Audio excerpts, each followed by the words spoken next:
Coming up on Chicago Bears Now, Montez Sweat sounds off on several Bears topics with Chris Long on his podcast, the Green Light Podcast. He talks the quarterback position. He talks about Gervon Dexter and a whole lot more. We're going to get to all that coming up here on Chicago Bears Now.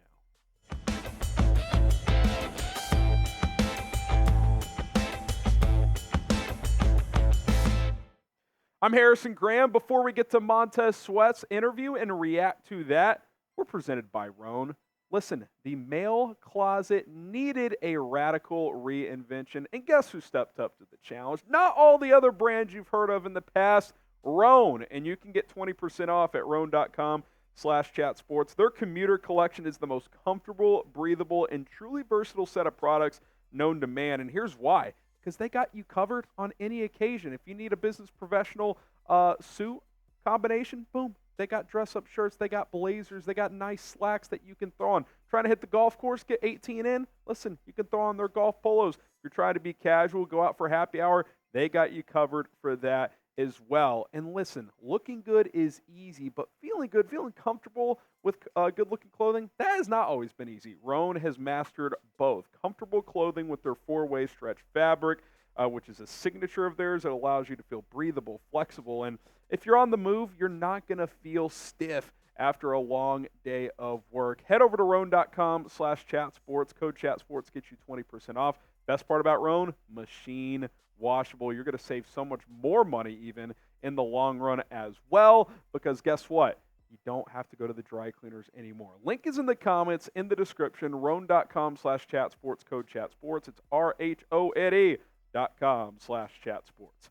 All right, let's start with this from Montez Sweat. He talks Caleb Williams, and Chris Long asked Montez Sweat what his advice would be for whoever the next guy is. And I encourage you guys to go look at this clip because it was kind of funny because Montez Sweat starts his answer with this: whoever the next guy is, come on now, as if to say, we all know it's Caleb Williams. And then he later said, just be yourself. Don't try to do it all overnight. Just stay humble. Don't try to do it all by yourself. You got a great group of guys around you. We've added Keenan Allen, DeAndre Swift from Philly. We got some guys around him. Just be humble and be yourself. And I think that's something that's very vital and important for a quarterback in particular, someone who's in a position of leadership, is you can't be someone you're not. You can't force a personality. Like, if you're a guy who plays with a little cockiness and arrogance, which at times I think Caleb Williams does, obviously there's a fine line there, you got to be that guy. You can't be phony to someone because NFL locker rooms will eat that shit up. They will not fall into that trap. So he's got to be himself. I think that's great advice from Montez. So like, hey, man, be confident in who you are, and you're going to garner respect from your teammates. And I think in the pre-draft process, the personality of Caleb Williams was something that was vital for Ryan Poles and this staff of, hey, who is the person? We like the player, but what kind of guy is he? How does he carry himself? That's what all these visits are, top 30s, combine, all that stuff. Jordan Schultz adding this last week on the Colin Cowherd show, saying, I'm told he made an excellent impression at Hallis Hall. He was present. He was not a diva at all. He was just over-the-top impressive. And this is on top of the reports from the pro day at USC where apparently they went to dinner and he wasn't on his phone at all, talking about 22-year-old.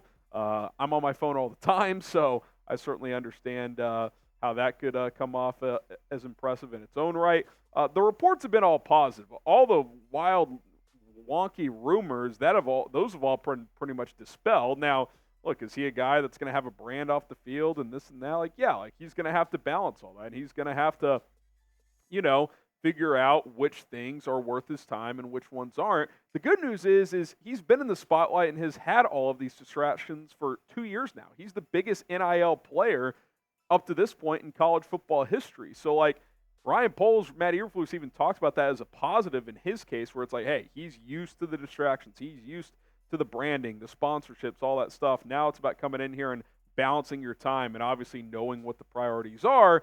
And it clearly seems like at this point the Bears are comfortable in that. So to circle it back to Montez Sweat and his advice, it's like, yeah, man, come in here, be yourself, be confident.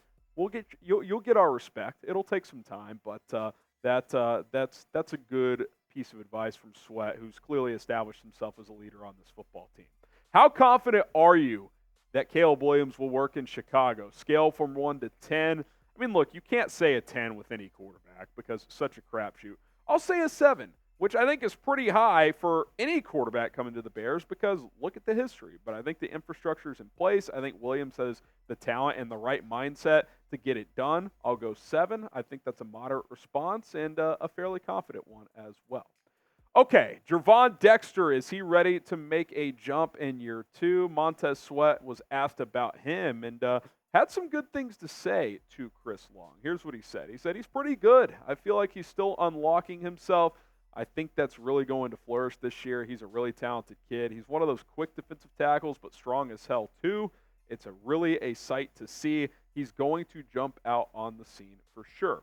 And look, I think the word to describe Dexter last year is flash. We saw him flash. It definitely was inconsistent. There's still some technique things that need work, but I thought he played really well against Washington early in the year. I thought the second half of the year we saw him flash a little bit more and more. 12 QB hits as a backup, I think, is pretty good.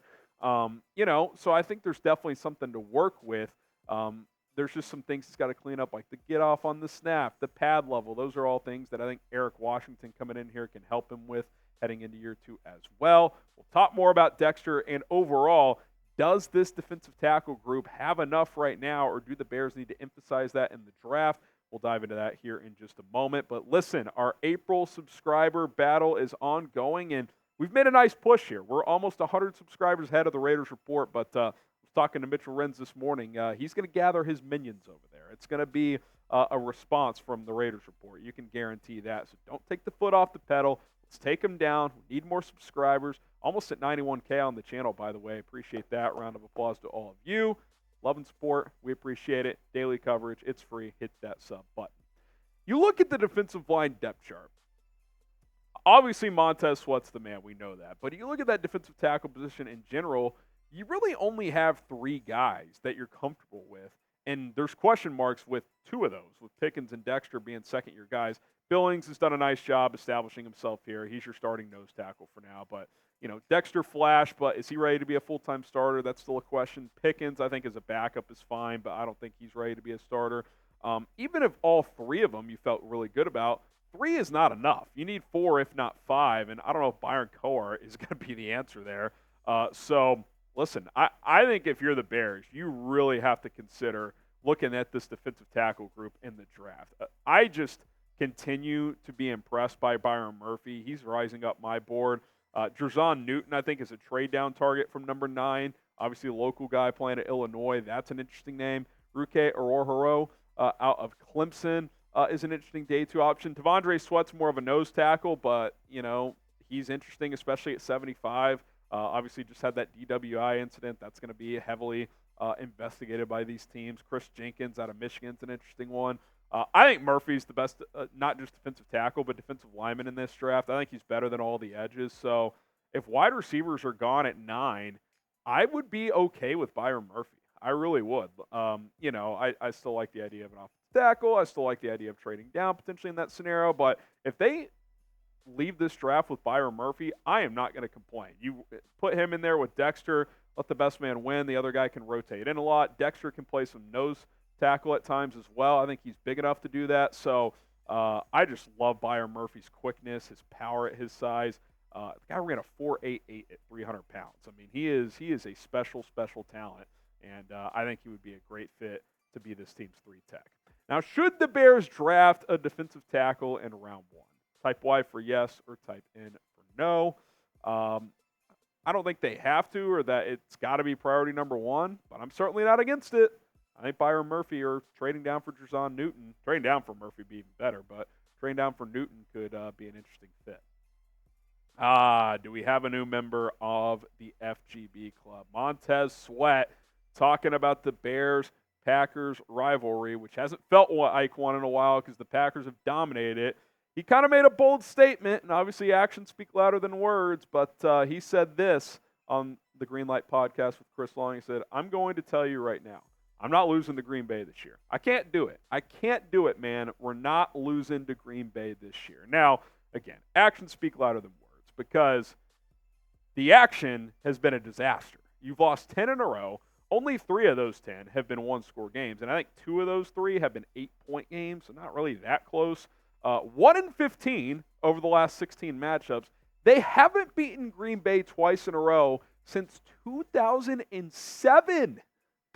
I mean, that is like, that more than any of the other, you're like, really? I mean, you haven't beaten them twice in a row in almost 2 decades? I mean, that is unbelievable. I mean, 25 years ago, it was like, oh, the Bears have a huge lead in the head-to-head. Now you're down 12 games. I mean, it is not even close. It is embarrassing. It needs to stop. I like the confidence, and here's what I like from Sweat. I like that he's kind of acknowledging, like, yo, we have got to change this. But at the same time, you got to go out and do it. Like, this whole, like, yeah, you know, Justin Jones was a bit, like, he hated the Packers, and we'll always talk about that. And I appreciate that. Like, if you play for the Bears, you need to hate that team. But, like, can you beat them once? I mean, he's Sweat, oh, we're not going to lose to them this year.